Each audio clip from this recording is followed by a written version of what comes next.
Salam bahagia dan salam sejahtera bagi kita semua yang dikasihi oleh Tuhan dalam ibadah pada hari Sabtu, dalam acara ibadah kaum muda, dan siapa saja yang mendengarkan secara online ini, kami ucapkan selamat mengikuti ibadah. Mari kita bersatu, bersehati, kita nyanyikan lagu Jalan Tuhan.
Terima kasih. Setiap orang pasti ada rencana di dalam kehidupannya, terutama Tuhan yang mengatur rancangan setiap orang.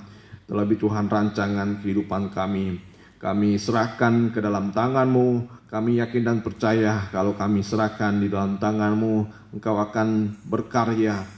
Semua indah dalam pemandangan-Mu, semua indah dalam rencana-Mu, dan semua indah pada waktunya. Terima kasih Tuhan, terima kasih.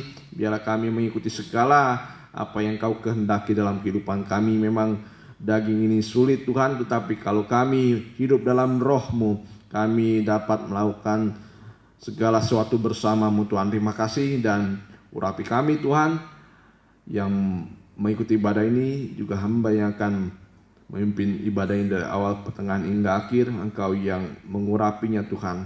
Terima kasih terlebih dari firman-Mu. Kami yakin dan percaya bahwa kuasa dari firman-Mu nyata dalam kehidupan kami untuk mengubahkan kami, memberikan masa depan kami yang baik dan benar Tuhan. Terima kasih Tuhan, terima kasih kuasa-kuasa jahat yang mengganggu hati pikiran kami. Kami mau tolak, kami mau usir hanya dalam satu nama, di dalam nama Tuhan Yesus Kristus. Biar lebih kuatnya pergi dari tempat ini. Di dalam nama Tuhan Yesus kami sudah berdoa dan mengucap syukur. Haleluya, amin. Ya, setiap orang ada jalan kehidupannya, tetapi sudah Tuhan mengaturnya dengan secara ajaib, asal kita mau percaya, yakin, dan taat akan firman Tuhan. Kita lanjutkan pujian selanjutnya. Mari kita nyanyikan Jalan Hidup Orang Benar. Jalan hidup orang benar.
khawatir kalau kita jalan bersama Tuhan, jalan orang benar, itu tidak akan membuat orang sampai jatuh tergeletak, karena tangan Tuhan itu sangat erat menopang kehidupan kita. Dan begitulah jalan hidup orang-orang muda yang bersama Tuhan. Dia tidak perlu takut, kekuatannya hanya berada dalam tangan Tuhan. Kita lanjutkan pujian selanjutnya, Jalan Serta Yesus.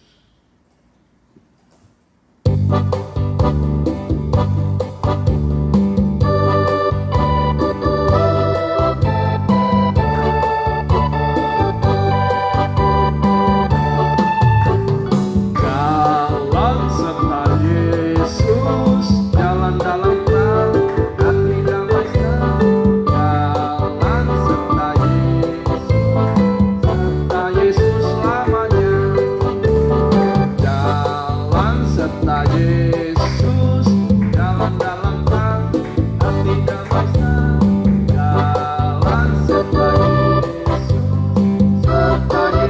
selamanya. Jalan serta Yesus, jalan sertanya setiap hari. Jalan serta Yesus selamanya. Ya, kita akan mendengarkan firman Tuhan. Kita siapkan hati dan pikiran kita nyanyikan arti kehadiran-Mu Tuhan.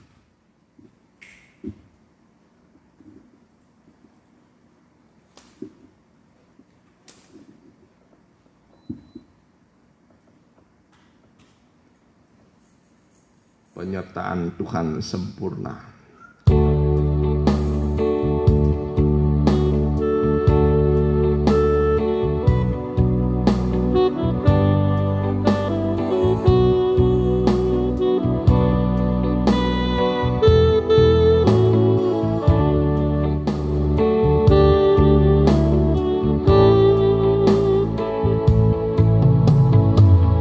Jalanmu tak terselami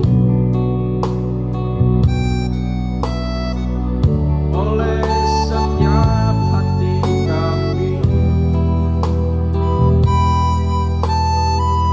Namun satu hal yang ku percaya, ada rencana yang indah. Tiada terduga kasih-Mu, heran dan besar bagiku. Arti kehadiran-Mu selalu nyata di dalam hidupku, nyata di dalam hidupku. Penyertaan-Mu sempurna. Penyertaan-Mu sempurna, rancangan-Mu penuh damai, aman dan sejahtera. Walau di tengah badai, ingin ku selalu bersama, rasakan keindahan arti kehadiran-Mu Tuhan. Jalanmu tak terselami.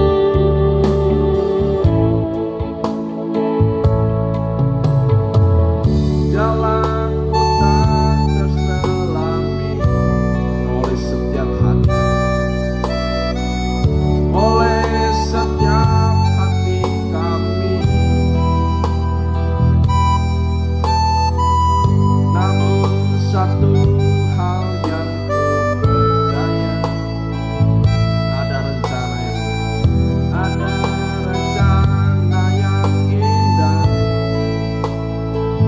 Tiada terduga kasih-Mu, tiada terduga kasih-Mu, heran dan besar bagiku, heran dan besar bagiku. Arti kehadiran-Mu selalu, arti kehadiran-Mu selalu nyata di dalam hidupku, nyata di dalam hidupku. Penyertaan-Mu sempurna, rancangan-Mu penuh damai, aman dan sejahtera. Walau di tengah badai, ingin ku selalu bersama, rasakan keindahan arti kehadiran-Mu Tuhan. Penyertaan-Mu sempurna. Penyertaan-Mu sempurna, rancangan-Mu penuh damai, aman dan sejahtera. Walau di tengah badai, ingin ku selalu bersama, rasakan keindahan arti kehadiran-Mu Tuhan. Penyertaan-Mu sempurna.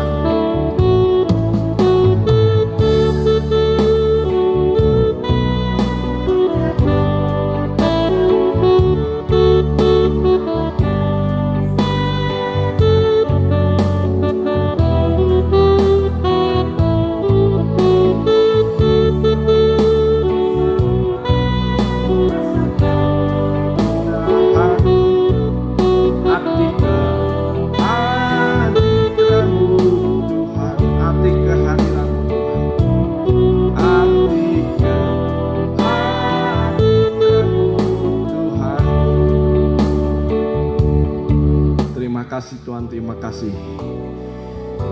Demikianlah kalau kehadiran-Mu Tuhan nyata di dalam kehidupan kami, kekuatan kami yang berlimpah-limpah Engkau akan nyatakan Tuhan di dalam firman dan kuasa dan roh-Mu Tuhan yang begitu nyata dalam kehidupan kami. Terima kasih Tuhan, terima kasih. Berfirmanlah Tuhan, kami siap mendengarkan. Hanya di dalam nama Tuhan Yesus Kristus kami sudah berdoa. Haleluya. Amin. Ya, salam bahagia dan salam sejahtera bagi kita yang dikasihi oleh Tuhan.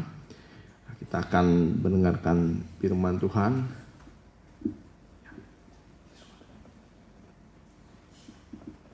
Kita akan mendengarkan firman Tuhan yang memang suasana panas.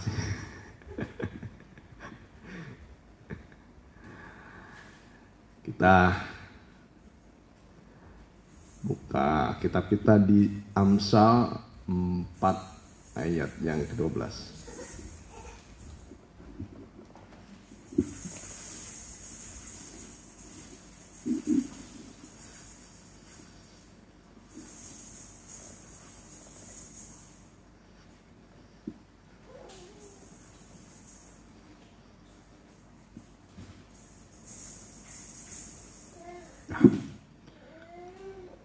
Amsal 4 ayat 12. Kita baca bersama-sama. Bila engkau berjalan, langkahmu tidak akan terhambat. Bila engkau berlari, engkau tidak akan tersandung. Ya, cukup dulu sampai situ. Kita sudah mendengar memang beberapa minggu kemarin bagaimana kita masuk di dalam Amsal 4 ayat 12. Memang setiap kita ibadah kaum muda kita akan membahas terus kitab Amsal, ya. Kitab Amsal. Jadi memang tentang jalan kehidupan kita. Di sini kita lihat ada jalan dan langkah kehidupan kita yang memang harus setiap orang alami. Jadi ada jalan, ada langkah. Kalau orang melangkah pasti dia berjalan, dan berjalan itu ada tujuan dan arahnya. Jadi yang menentukan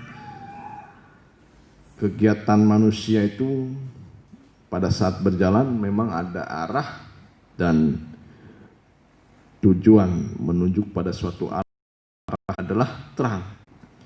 Tidak memiliki terang, bagaimana mungkin dia bisa berjalan, atau mungkin berjalan dalam kegelapan. Nah, setiap orang kalau berjalan dalam kegelapan pasti tidak tahu arah dan tujuannya. Ya, oleh sebab itu berjalan kalau tidak dalam terang pasti berjalan dalam kegelapan. Dan orang yang berjalan dalam kegelapan, dia tidak tahu arah dan tujuannya. Kita akan lihat sekarang dari ayat ini, setiap orang berjalan pasti ada sesuatu yang membuat dia bisa berjalan. Itu adalah kekuatan dari dalam dirinya. Ada beberapa mungkin juga kalau orang tidak bisa berjalan berarti maaf saja dalam arti kata lumpuh. Tapi itu dalam arti yang rohani, kita tidak membahas dalam arti yang sempit. Orang yang tidak berjalan artinya memang lumpuh. Tapi kalau kita diberi kaki oleh Tuhan, kita pasti bisa berjalan. Begitu juga dalam kehidupan yang tidak terlihat, itu dalam hal rohani. Setiap orang walaupun dia duduk, tetapi rohnya itu bisa berjalan ke sana ke sini, ya. Walaupun dia jiwanya diam, tetapi rohnya bisa berjalan. Kita lihat sekarang beberapa hambatan di dalam perjalanan kehidupan kita yang membuat kita tidak sampai tujuan. Nah, jadi tujuan hidup itu bukan hanya dari miskin menjadi kaya. Nah, salah sekali kalau kaum muda tujuan hidupnya hanya dari miskin menjadi kaya, dari tidak berhasil menjadi sukses, jadi orang yang ternama. Itu kadang-kadang pemikiran sempit kita bagaimana kehidupan tujuan kita, menjadi orang yang berhasil. Menjadi orang yang berhasil, sukses dalam hal duniawi, dari miskin menjadi kaya. Itu bukan tujuan sesungguhnya dalam ikut Tuhan. Dalam ikut Tuhan itu banyak sekali hal-hal yang tidak bisa dikatakan oleh manusia, dan banyak sekali perjalanan kehidupan kita tidak bisa kita rancangkan sendiri, tetapi harus dalam persetujuan Tuhan. Dan memang Tuhan memang merancangkan segala hal dalam kehidupan kita untuk kemuliaannya. Ya, kita lihat hambatan-hambatan di perjalanan kita membuat kita tidak sampai tujuan. Ya, yang pertama, terutama tujuan iman kita ya, tujuan iman kita. Tujuan iman kita adalah sama seperti Dia, serupa dengan Kristus. Itu tujuan akhir dari setiap orang yang percaya. Setiap orang percaya tujuan akhirnya serupa dengan Kristus. Menjadi sama mulia dengan Tuhan. Ya, siapa di sini yang rindu kira-kira? Nah, kalau kita hanya dalam hal-hal duniawi saja, kita sukses dan lain sebagainya, itu memang tujuan di dunia. Tetapi untuk ikut Tuhan, itu bukan tujuan utama. Tujuan utama adalah serupa dengan Kristus, menjadi sesuai dengan kehendaknya. Jadi orang-orang itu harus ada tujuannya. Ya, di mana saja kita bisa serupa dengan Kristus. Dalam pelayanan juga harus serupa dengan Kristus. Nah, jadi ada hambatan-hambatan dalam perjalanan untuk kita tidak bisa sampai tujuan. Yang pertama, ya, tidak ada kerinduan. Yang pertama, hambatan yang pertama, tidak ada kerinduan. Jadi setiap anak pemuda, siapapun kita, kalau kita tidak ada kerinduan sedikit pun dalam ikut Tuhan, dalam sungguh-sungguh dalam ikut Tuhan, rasa haus akan Tuhan, dia pasti akan menjadi orang yang gagal. Ya, pasti akan menjadi orang yang gagal. Rasa haus akan Tuhan ini harus kita alami setiap saat, setiap waktu. Ya, kalau tidak ada kerinduan dalam hal-hal yang rohani, kita pasti tidak akan berjalan bersama Tuhan. Langkah kita pasti akan terhambat. Diam di tempat, terlebih lagi mundur. Ya. Ini kunci awal dari perjalanan kita kepada Tuhan, bersama dengan Tuhan. Karena di dalam kita rindu akan Tuhan, Tuhan akan limpahkan kepadanya iman, ya, iman. Jadi orang yang tidak rindu kepada Tuhan, bagaimana dia mendapatkan iman yang benar kepada Tuhan? Nah, ini kunci awal untuk kita bisa berjalan bersama Tuhan. Kita harus ada kerinduan.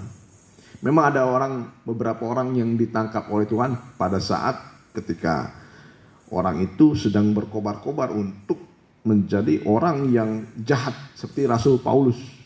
Ya, Rasul Paulus ketika ditangkap oleh Tuhan, ya, disitulah ketika dia pada puncak kejahatannya dia berkobar-kobar untuk membinasakan orang-orang percaya. Nah, jadi anak-anak muda kalau tidak ada gairah itu seperti tubuh tanpa roh. Tubuh tanpa roh. Tidak ada kerinduan itu seperti tubuh tanpa roh. Menjadi seperti mayat hidup. Ya, tidak ada gairah. Nah, kalau tidak ada gairah, banyak hal yang terjadi itu malas. Ya. Banyak orang tidak mau beribadah karena tidak rindu untuk datang beribadah. Nah, sehingga rasa malas itu akan timbul. Rasa malas itu akan timbul kepada orang-orang yang tidak ada kerinduannya. Dan juga ya kalau orang yang tidak ada kerinduannya, dia akan menunda-nunda waktu. Dia akan menyia-nyiakan waktunya hanya untuk perkara dunia saja. Ya, ini ciri-ciri orang-orang yang tidak ada kerinduan kepada Tuhan.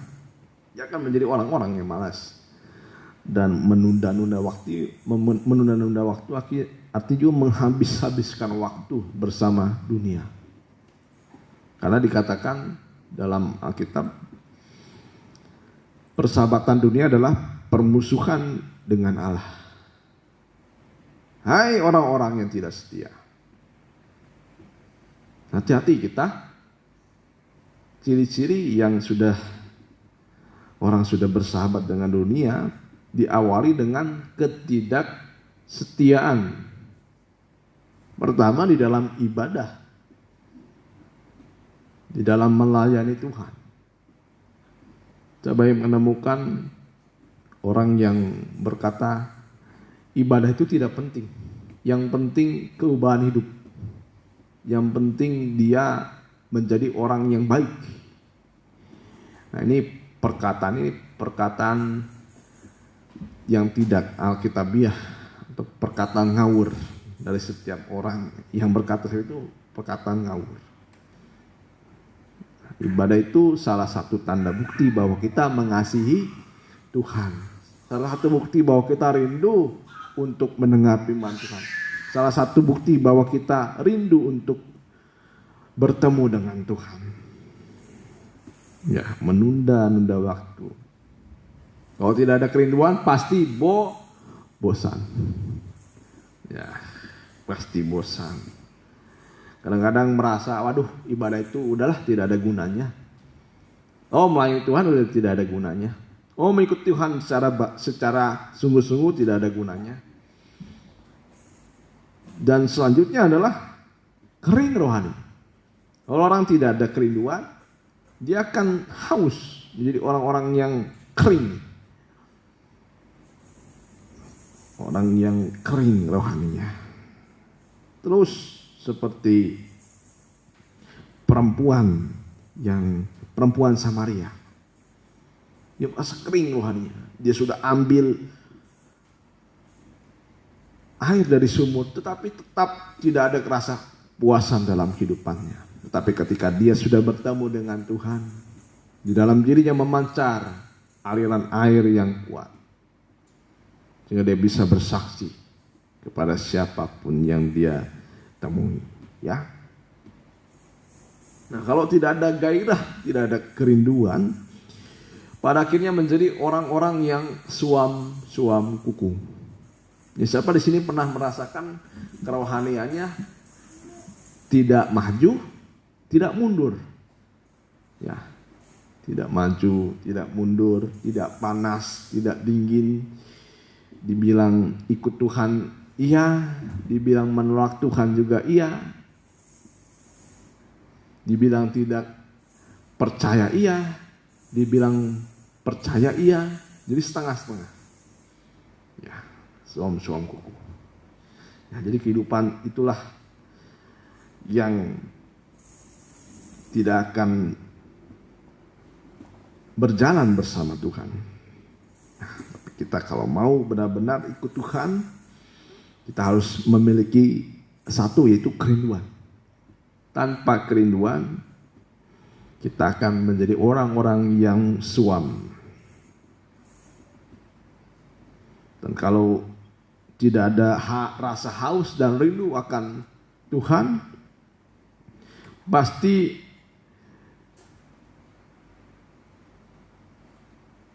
ada rasa rindu yang tidak bisa terbendung. Itulah rasa gairah, rasa rindu akan kebutuhan yang jasmani saja, terutama daging. Nah, daging ini memang memiliki sifat rasa haus yang tinggi, ya, gairah yang tidak bisa dibendung. Kalau orang sudah benar-benar dikuasai oleh daging, Kehidupannya tidak bisa dibendung oleh apapun juga. Ya, harus mengikuti daging. Harus benar-benar dipuaskan daging itu.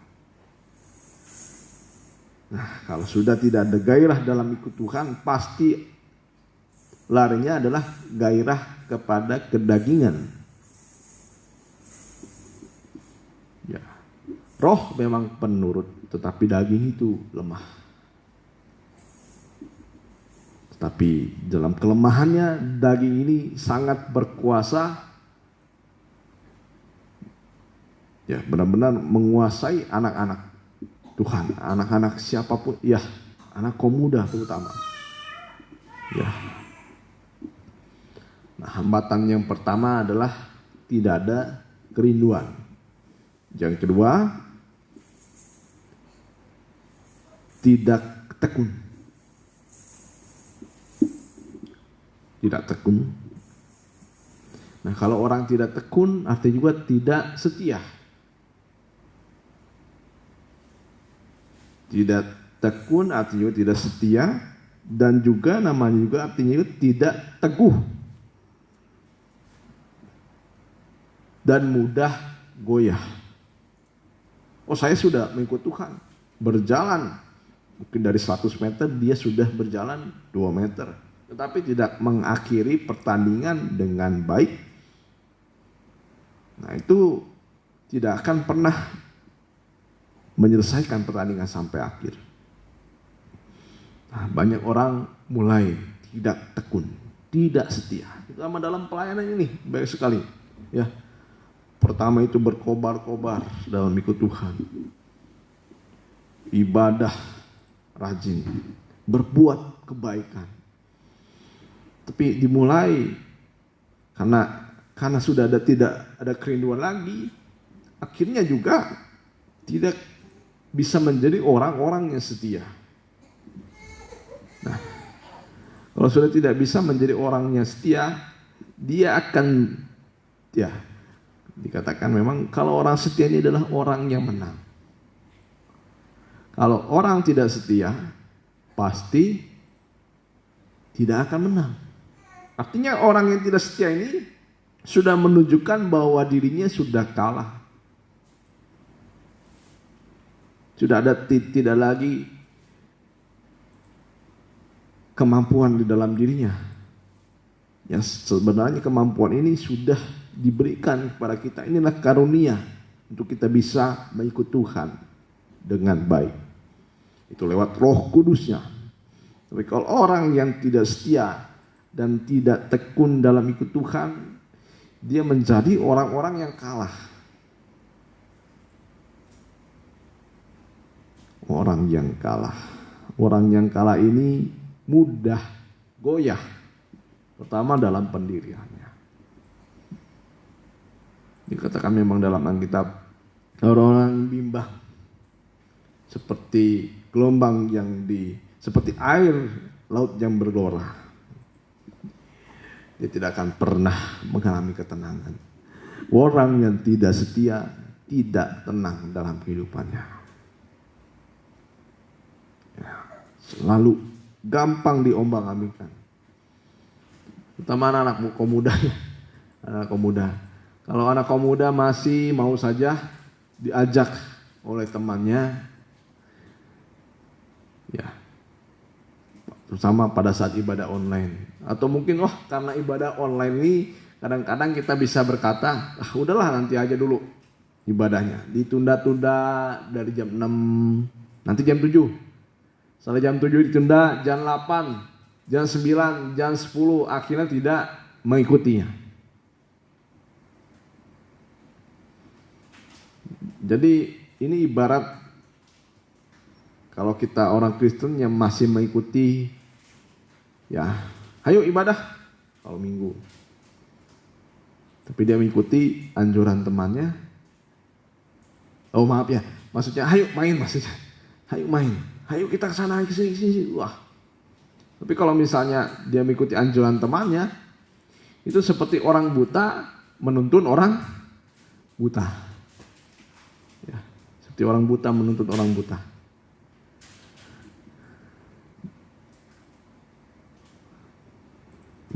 tidak tekun, tidak setia. Hambatan ini yang terjadi dalam kehidupan rohani. Ya. Dan selanjutnya adalah salah arah.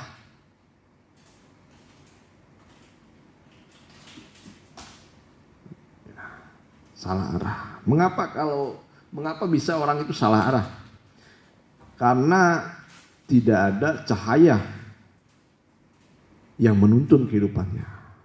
Ya hanya berjalan dalam kegelapan, pasti menjadi orang-orang yang salah arah. Terutama dalam ibadah itu harus sesuai dengan kekudusan dan kebenaran. Jangan ibadah maunya sendiri.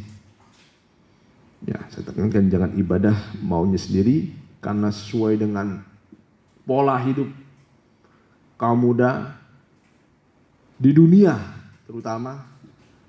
Ya, ikutilah arah dunia. Nah, kaum muda kadang-kadang bukan untuk membandingkan, tetapi memang kalau sesuai dengan kebenaran firman Tuhan, jangan kita mau serupa dengan dunia. Ya, maaf saja kalau pakaian untuk ibadah, ya tunjukkanlah pakaian untuk beribadah.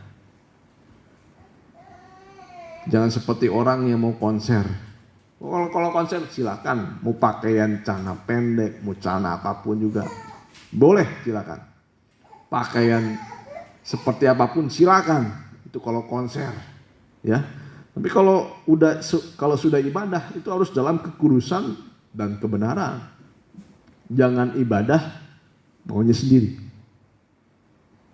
Oh, yang lagi sekarang apa?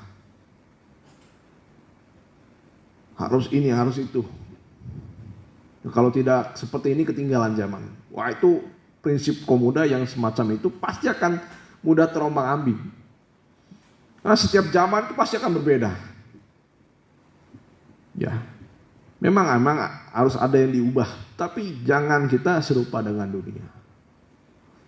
Jangan kita serupa dengan dunia. Saya tidak setuju kalau misalnya ibadah itu dijadikan seperti tempat diskotik, seperti bioskop.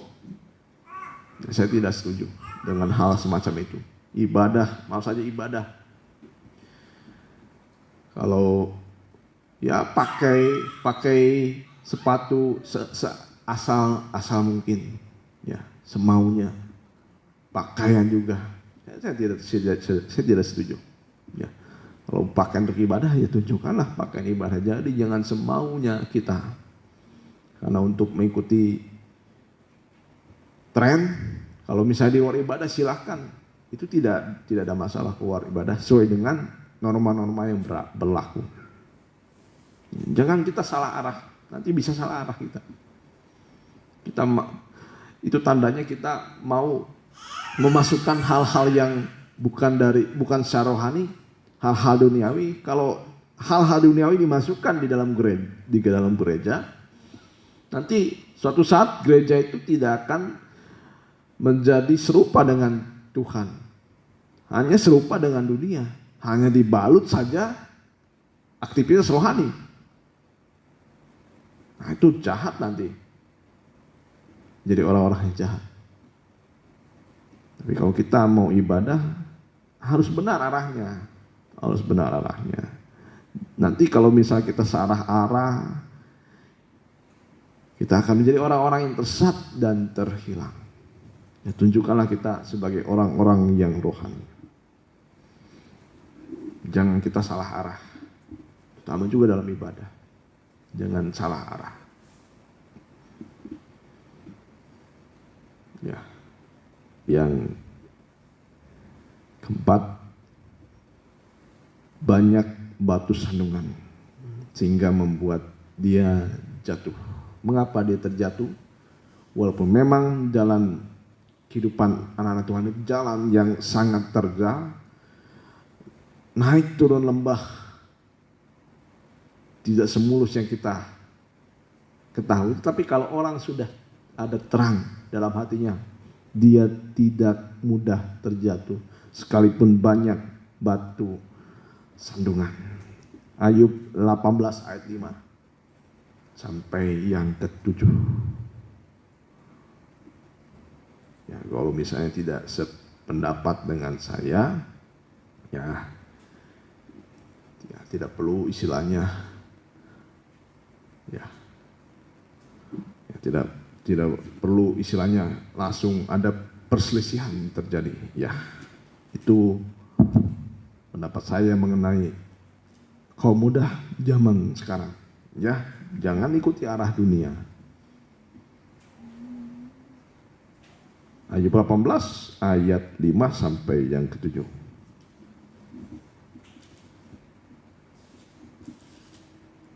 Ya, bagaimanapun juga terang orang fasik tentu padam. Artinya gelap. Dan nyala apinya tidak tetap bersinar. Terus terang di dalam kemahnya menjadi gelap dan pelita di atasnya padam. Langkahnya yang kuat terhambat dan pertimbangannya sendiri menjatuhkan dia. Nah, jadi salah satu batu sandungan yang ada dalam kehidupan kita yaitulah pertimbangan. Pertimbangan ini seperti dirasa-rasa seperti hikmat, seperti kebijaksanaan, dan memang setiap orang itu memiliki, kalau yang punya akal sehat ya, memang kalau sudah memiliki, kita sudah kalau kita belajar tinggi, memang pertimbangan itu semakin terasa. Tapi kadang-kadang semakin tinggi kedudukan kita, pertimbangannya karena begitu tinggi, begitu sering diasah dalam hal-hal yang biasa kita kerjakan dalam pelajaran. Jadi pertimbangannya ini, hikmatnya ini, kebijaksanaannya ini bukan dari hikmat Tuhan, tetapi hanya pertimbangan secara dunia. Kita ingat Salomo, ya, kalau sudah menimbang, memiliki hikmat, ya menggunakan pedang. Ya, kalau menggunakan pedang ini memang harus ada yang disakiti. Ya, disakiti. Wah, kalau misalnya sudah ada pedang, pasti ada sedikitnya luka. Ya, kalau sudah menentukan dengan pedang. Tapi di sini Salomo dia menggunakan pedang, tapi sedikit pun tidak melukai bayi yang mau dipotong menjadi dua. Tapi memang disitulah akan ada kebenaran. Jadi memang firman itu harus seperti pedang, benar-benar memisahkan antara benar dan jahat, baik atau tidak. Nah, kita harus tegas sekarang untuk menentukan arah kehidupan kita. Kalau kita tidak ada pedang, kita tidak akan menjadi orang-orang yang kuat. Ya, memang kalau membawa pedang ini, artinya firman Tuhan yang tajam ini kadang dibenci oleh orang, tidak disukai oleh orang. Menganggap dirinya, wah kalau kita bawa pedang, wah menganggap dirinya lebih benar dibandingkan yang lain. Banyak sekali hal-hal yang terjadi kalau kita sudah bertindak membawa pedang. Bagi kalau dia dalam perkumpulan, wah kalau sudah bawa pedang, seperti orang merasa benar sendiri. Tapi tidak. Kalau kita dikata-katakan semacam itu, jangan ciut nyali kita. Asal benar-benar kita menunjukkan kebenaran sesuai dengan firman Tuhan. Oh, misalnya dalam pergaulan kita, kadang kita memberitahu teman kita yang salah. Wah, walaupun itu menyakiti hati dia. Kadang-kadang kita cari aman sendiri. Cari aman sendiri supaya kita disukai oleh semua orang. Kalau kita mau disukai oleh semua orang, jangan bawa pedang, jangan bawa firman. Tapi kalau kita tidak mau kalau kita bawa pedang, ada resikonya. Memang ada resikonya. Kadang-kadang kita tidak disukai oleh orang. Ya, tegas kalau pedang itu ya. Kadang-kadang harus semacam itu. Ya, dan memang harus semacam itu. Ya. Jadi yang sering membuat orang tersandung adalah pertimbangan kita. Hikmat yang salah. Kebijaksanaan yang salah. Kita ingat ada kisah Musa. Kisah Musa di masa mudanya. Jadi ada 3 tahapan Musa ini. Pertama, 40 tahun di Mesir menjadi anak dari putri Firaun. Wah, dididik dengan ilmu Mesir. Dididik dengan ilmu Mesir menjadi orang yang berhikmat. Ada fase yang kedua, ketika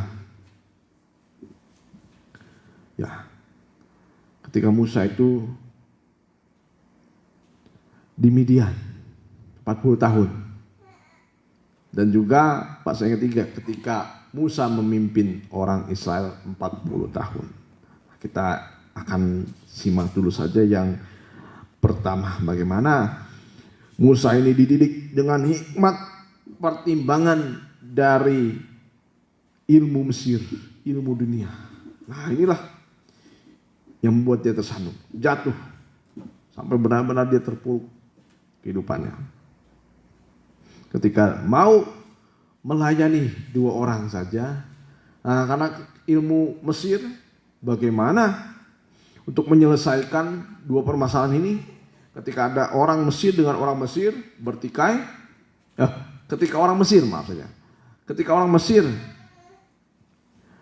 menyiksa atau mempekerjakan paksa orang Israel, dibunuhlah orang Mesir ini, dikubur di dalam tanah, dalam pasir, dikubur. Tapi pada keesokan harinya, ketika ada orang Israel sedang berkelahi, Musa mau menjadi hakim atas mereka.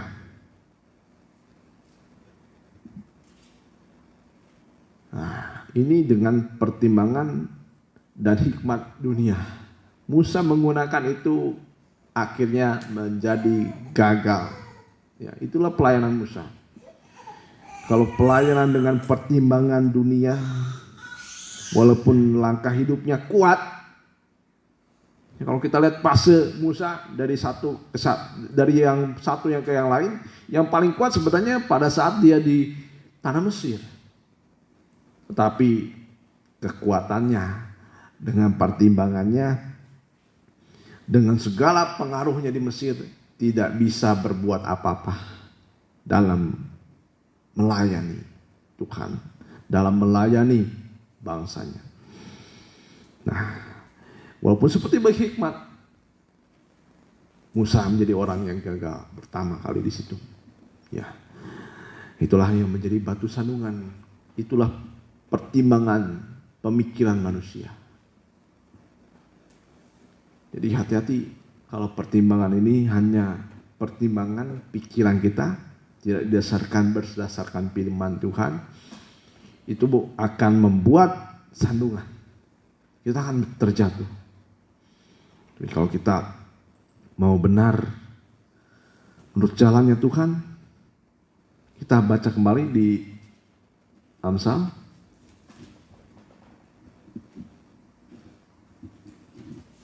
Amsal 4 ayat yang ke-12.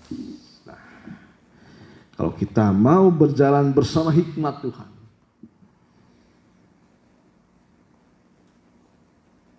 bila engkau berjalan, ayat 12, bila engkau berjalan, langkahmu tidak akan terhambat. Bila engkau berlari, engkau tidak akan tersandung. Mengapa? Banyak hal yang kita lalui, kita bisa kuat, bisa bertahan, dan selalu kita bisa berdiri tegak.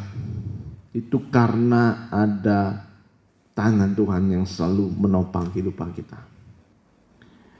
Oleh sebab itu, banyaklah pada akhir-akhir ini banyak kita meminta iman kepada Tuhan. Berikanlah iman, berikanlah firman itu kepada kita, supaya kita bisa menjadi orang-orang yang tegap berdiri di tengah badai. Di tengah halangan apapun juga kita bisa berdiri tegak. Jangan kita ikuti cara-cara dunia, tapi ikutilah cara yang benar sesuai dengan firman Tuhan dalam menghadapi hal apapun di dunia ini. Ya, kita menyanyikan saja lagu Engkaulah Perisaiku. Engkaulah Perisaiku.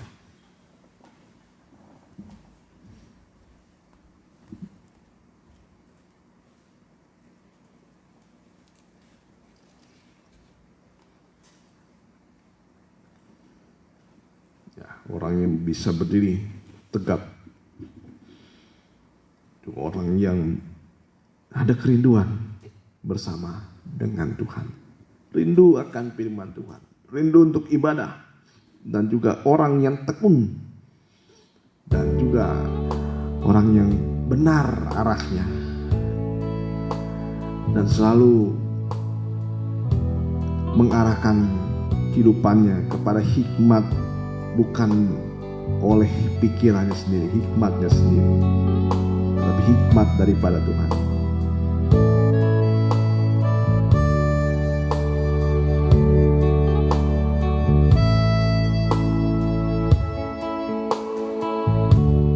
Engkaulah perisaiku saat badai menerpaku, janjimu di dalamku, pulihkan jiwaku, bukan berdiri di tengah badai dengan kekuatan yang kau berikan. Sampai kapanpun ku kan bertahan, karena Yesus selalu menopang. Bukan bertahan, bukan bertahan di dalam tekanan, dengan kekuatan yang kau berikan. Sampai kapanpun tak tergoyahkan, karena Yesus selalu menopang.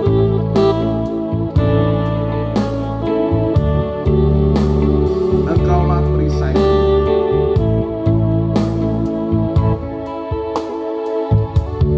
engkaulah perisaiku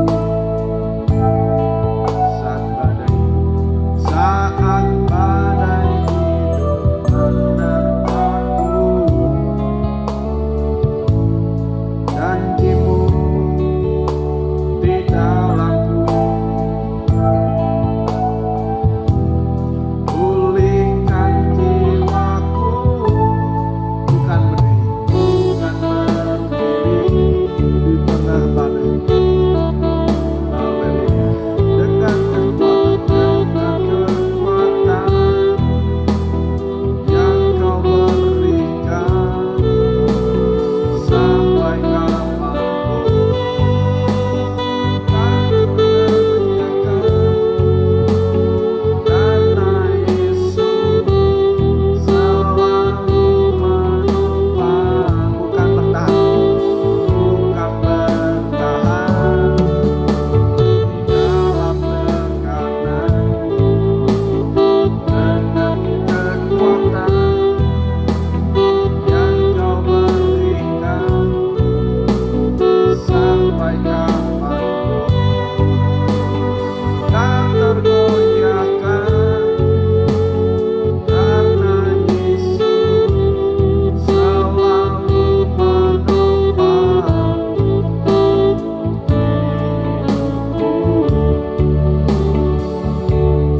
Haleluya Tuhan, terima kasih. Mereka yang berdiri di atas badai, mereka adalah orang-orang yang menang, yang tekun, yang mengasihi Tuhan, yang mempercayakan dirinya kepada Tuhan. Itulah yang menjadi kerinduan kami, Tuhan. Kalau Engkau bersama kami menjadi orang-orang yang kuat, orang-orang yang menang. Terima kasih Tuhan, terima kasih. Kuatkan dan teguhkanlah hati kami Tuhan oleh Roh-Mu. Nyatakanlah Tuhan apa yang salah dalam kehidupan kami. Tegurlah Tuhan yang menjadi, tegurlah Tuhan apa yang menjadi kesalahan dari kehidupan kami. Dan benarkanlah kehidupan kami. Dan bentuklah sesuai dengan rencana-Mu. Menjadi milik-Mu, menjadi kekasih-Mu. Dan biarlah Tuhan pada hari ini Engkau bertata dalam kehidupan kami. Mengurapi kami, menguatkan kami. Sampai nanti juga menyempurnakan kami Tuhan. Terima kasih Tuhan, terima kasih. Dan kiranya firman yang kami sudah dengar, jadi kekuatan bagi kehidupan kami, jawaban atas kehidupan kami, terutama menyatakan kehendak-Mu dalam kehidupan kami. Terima kasih Tuhan, terima kasih. Dan berkati segala usaha pekerjaan anak-Mu dalam belajar mereka, dalam studi mereka, baik SMP, SMA, atau perguruan tinggi. Engkau berikan nilai yang baik, lulus dengan nilai yang baik. Dan juga mereka yang mencari pekerjaan, berikanlah pekerjaan yang baik bagi kehidupan mereka. Yang berusaha juga Kau berkati mereka. Terima kasih Tuhan, terima kasih. Dan terimalah berkat dari Allah Bapa, Sang Putra dan Roh Kudus, itulah Tuhan Yesus Kristus yang menyertai kami sekalian sampai kesudahan akhir zaman. Di dalam nama Tuhan Yesus Kristus kami sudah berdoa. Haleluya. Amin.